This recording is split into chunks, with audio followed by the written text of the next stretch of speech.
And this is going to be a banger for as long as it lasts. So we have Yair Rodriguez versus Brian Ortega. This is going to be a rematch after that kind of shoulder dislocation injury that Ortega had. Yair, he is 18-4, 3-2 in his last 5. He's coming off of a knockout loss to Alexander the Great Volkanovski in that title fight about 7 months ago. Brian Ortega, T City, 14-3, 2-3 in his last 5. And he's obviously coming off that shoulder injury about a year and a half ago. I mean, so, he's hopefully he's healed up by now. Odds for this fight right now, Yair is a minus 148, opened up at a plus 130. So he's actually an underdog. And now he's a slight favorite.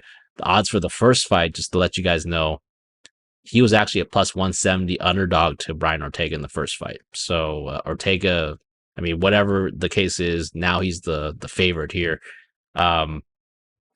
Alex, what do you think about this co-main event between Yair and Brian Ortega here?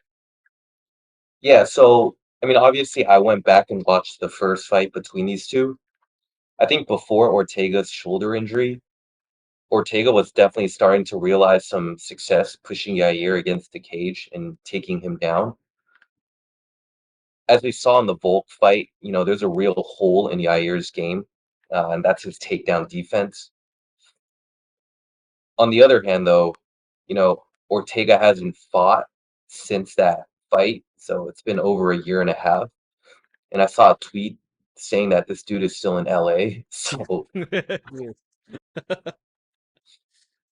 with that, I'm picking Yair because he's been the more active fighter, and I'm certain that he's much better on the feet. So yeah, I got Yair here. Yeah, that was a big red flag for me, man.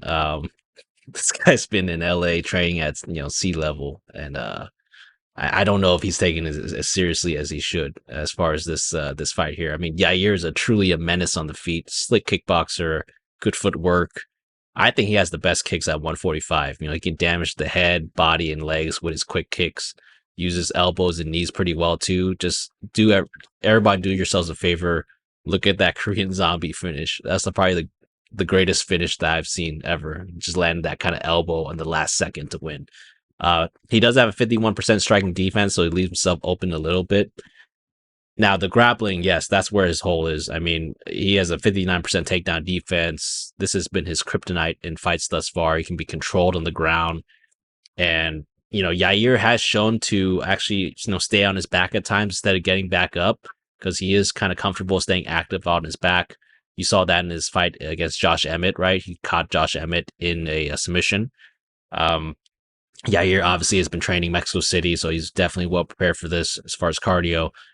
Ortega, slick grappler, can end the fight in many different ways on the ground and in grappling situations. His takedown accuracy is not great, 23%. It's like bordering on, Mackenzie Dern level, but he does land almost a takedown a fight. This guy does just need to land one takedown to change the fight, though. He has great jiu-jitsu skills. His transitions are quick, and he's able to control opponents on the ground if needed. His striking has improved, but he does seem a little bit slow and robotic to me in the striking. Very basic boxing combined with a few kicks. He does have like a front kick that he uses. Like you mentioned, I mean, this guy has been training in California. It is unknown how long he will be in Mexico City at this point. So that was just a major red flag to me. Give me Yair via KO or decision, parlay piece. I'm sticking him in. I think that Ortega is, I think he's on his way out because after that shoulder injury, not fighting for a year and a half, this guy's still in LA. Like, I don't know. That's all just bad signs to me. So yeah, I'm full blown Yair this week.